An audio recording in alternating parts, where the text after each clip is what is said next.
Halo semuanya, apa kabar? Selamat datang kembali. Sebelum kita mulai, kalau kalian merasa konten seperti ini bermanfaat, jangan lupa ya, nyalakan loncengnya, subscribe, dan share juga. Dukungan kalian berarti banget. Tuhan memberkati. Oke, hari ini kita bakal bedah tuntas sebuah peraturan yang menurut saya penting banget.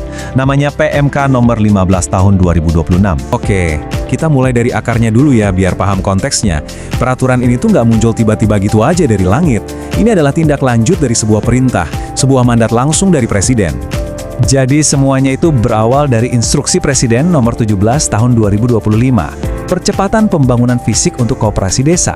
Sekarang kita masuk ke inti pembahasannya, PMK 15 per 2026 itu sendiri. Ini adalah SOP resmi tentang gimana caranya dana dari pemerintah pusat itu disalurkan buat ngebangun yang namanya Koperasi Merah Putih. Lengkap loh, sama gerai atau tokonya, gudangnya, pokoknya semua fasilitas pendukungnya. Terus, pertanyaan paling penting, duitnya dari mana? Nah, ini dia. Dana yang dipakai buat bayar pinjaman pembangunan ini tuh sumbernya dari 3 kantong utama transfer pusat ke daerah.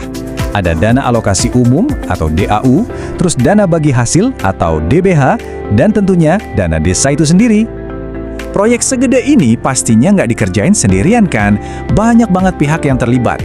Oke, di level paling bawah, di akar rumputnya, ada KKMP dan KDMP.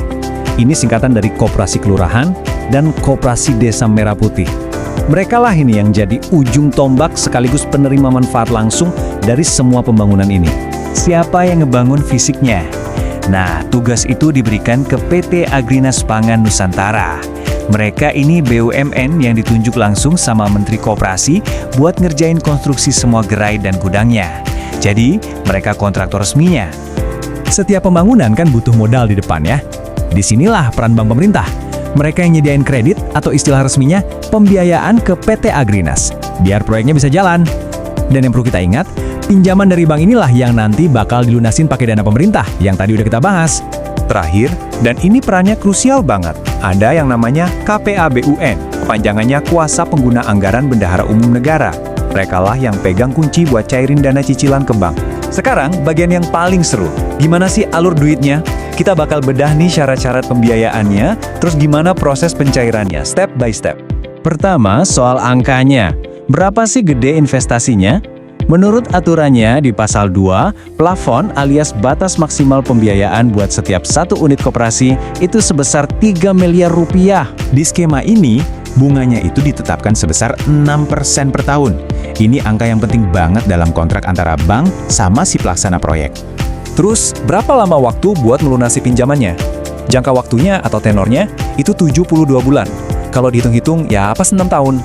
Nah, ini dia diagram alur kerjanya, biar kebayang. Jadi prosesnya tuh dimulai pas bank ngajuin permintaan pencairan dana ke KPA Bun tadi. Terus, KPA Bun nge-review dan ngasih rekomendasi.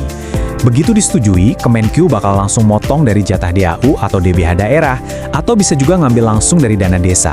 Duitnya itu kemudian dikirim ke rekening khusus buat bayar cicilan ke bank. Rapi banget kan alurnya? Setelah kita ngerti semua teknisnya, sekarang kita sampai ke pertanyaan yang paling penting. Di pasal 2 ayat 6 disebutin, setelah lunas nanti, semua hasil pembangunan ini, gerainya, gudangnya, peralatannya, itu bakal jadi aset milik pemerintah daerah atau pemerintah desa. Terima kasih banyak sudah menyimak.